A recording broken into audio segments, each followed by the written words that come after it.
સુરતના સિંગણપોર ગામ સ્થિત કૃપા રેસિડેન્સીમાં ગેરકાયદે બાંધકામ સામે મહાનગરપાલિકાની કાર્યવાહી વિવાદાસ્પદ બની છે. કતારગામ ઝોનના અધિકારીઓએ ફ્લેટ નંબર 104 પર લગાવેલા પતરા દૂર કર્યા, પરંતુ માત્ર 2 કલાકમાં જ તે પાછા મૂકી દેવાયા. તપાસમાં ફ્લેટ ભાજપના રાષ્ટ્રીય નેતા હોવાનું સામે આવ્યું છે, જે ભાડે આપવામાં આવ્યો છે. રાજકીય દબાણના કારણે મનપાએ સરેન્ડર કર્યું હોવાની ચર્ચાઓ તેજ બની છે. આ સમગ્ર કામગીરી સીસીટીવીમાં કેદ થઈ હોવાથી મામલો વધુ ગરમાયો છે. સિંગણપોર ગામ આવેલી કૃપા રેસિડેન્સીમાં ગેરકાયદે બાંધકામ સામે મહાનગરપાલિકાએ કાર્યવાહી હાથ ધરી હતી, પરંતુ આ કામગીરી માત્ર 2 કલાકમાં જ વિવાદ ફેરવાઈ ગઈ.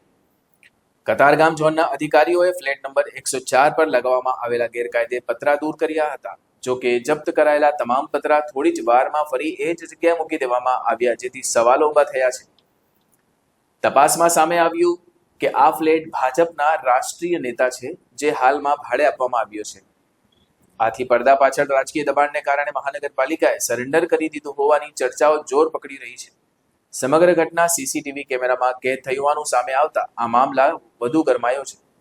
મનપા પ્રશાસનની આ ડબલ રોલ કામગીરી સામે સ્થાનિક લોકોમાં રોષ વ્યાપી ગયો છે, અને હવે આ મામલે ઉચ્ચ અધિકારીઓના હસ્તક્ષેપની માંગ ઉઠી રહી છે.